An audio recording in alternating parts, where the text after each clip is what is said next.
Gabon military coup divides President Tinubu's attention again, like a witch hunt following President Tinubu's administration. First, it was Niger military coup.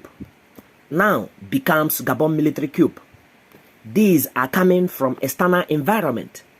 At least Mr. Tinubu cannot blame Nigeria, and we hope President Tinubu is not preparing to make a vacation in France or somewhere else, because these military coups did not happen in Nigeria. So there will be no reason of vacating to rest a while in a foreign country. Before the start of our analysis concerning the state of President Tinubu, what exactly a competent president must have, including a power meritocracy, to make him or her ready to manage a military coup. Watch this video. We start this morning with news out of Gabon, as 12 Gabonese soldiers have appeared on television saying that they are in control of the country. They have also announced that they are cancelling the results of the country's recent election and dissolving all the institutions of the republic. It comes hours after Gabon's electoral body announced President Ali Bongo, who had been re-elected for a third term in Saturday's general election. He's said to have won with 64% of votes cast. Mr. Bongo's reappointment would have continued the family's 56-year grip on power of the resource-rich but poverty-hit nation. His father, Omar Bongo, was its president from 1967 until his death in 2009. In the name of the people of Gabon and as guarantors of the institutions, we have decided to defend peace by putting an end to the current regime. To this end, the general elections of August 26, 2023 and the truncated results are cancelled. The borders are closed until further notice. All the institutions of the Republic are dissolved.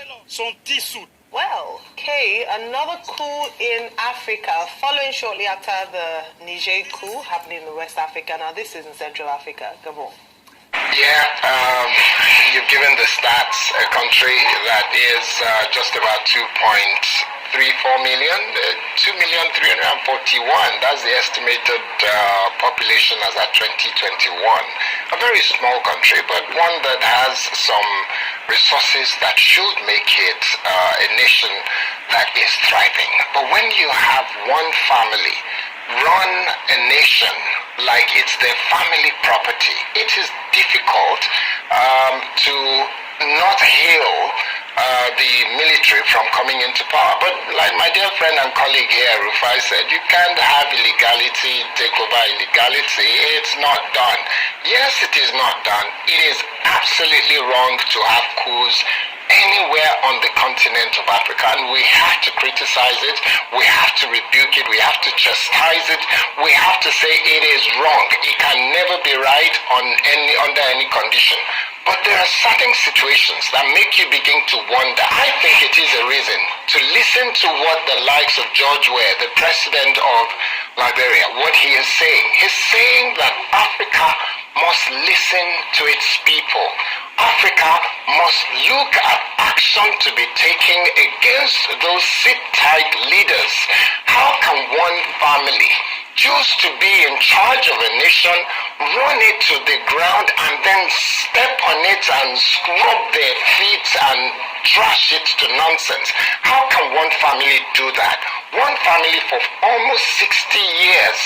This young Mr. Bongo, who's really not young, 64 years old, who's not now been pushed out of office, wants a third term. He's been there for more than 12 years. He wants a third term to keep him there. 2009 till now, that's about 13 years. Number one, coup is wrong. It should never be allowed and encouraged in Africa. But at the same time, African leaders, starting from our own dear nation, the largest black nation on earth, Nigeria, President Bola Ahmed Tinubu, responsibility and weight of being an African leader is on your shoulder. You are the only one that's been invited for a side meeting with President Biden. People, in as much as human beings exist, unseen forces exist. Likewise, natural reactors cannot be ignored in our everyday observation and lives. President Tinubu's attention now can be much more divided as he endeavors to make African countries stay in democracy. People, these are forces fighting Mr. Tinubu's presidential election, whether or not anyone agrees to this assumption. The one question here for Mr. Tinubu, who hasn't resolved the Niger coup and the Gabon now joined, is: has President Bola Ahmed Tinubu checked himself how he took over power? The adage that says, when a finger is dipped into an oil, it spread all over other fingers, remain not only factual, but truthful. As long as Nigeria remains the giant of Africa, with population bigger than other African countries, and heading them, these countries following Nigeria look at Nigeria and learn, because students look at their teachers and learn, employees look at their managers and learn.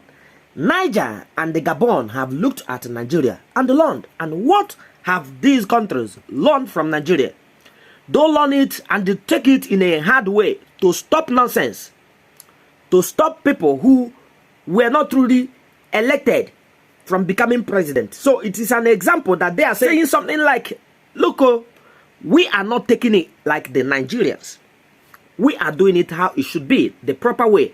When you fail in an election, you should not take power by force because you are in authority. We can expect more coups in Africa if taking over power by force by people who did not win a presidential race continue to do so. What can the Nigeria president Bola Ahmed Tinubu do again in the case of Gabon military coup that just happened a day ago? Why he still hasn't resolute the Niger military coup? Nigeria at this time need to build back. This is why Nigerians wanted a competent president who is also organized and can stand amid a wave, must be resilient too, so that these external factors cannot take her president off balance to the extent a president forgets he was elected to build back Nigeria, which has divided so much that Nigerians are now confused and cannot account for tomorrow's stability over what they are doing, especially the minimum salary earners, to earn a living. Already, there are many conflicting and problematic factors, issues ranging from kidnapping, insecurity, unbalanced governance, tribe or ethnic marginalization, power imbalance, and a lot more going on in Nigeria. A big nation like Nigeria, the biggest among all other African countries, requires a competent leader as her president who can perform well enough through diplomacy and not a war to resolute external factor military coups that is affecting the Nigerian nation today.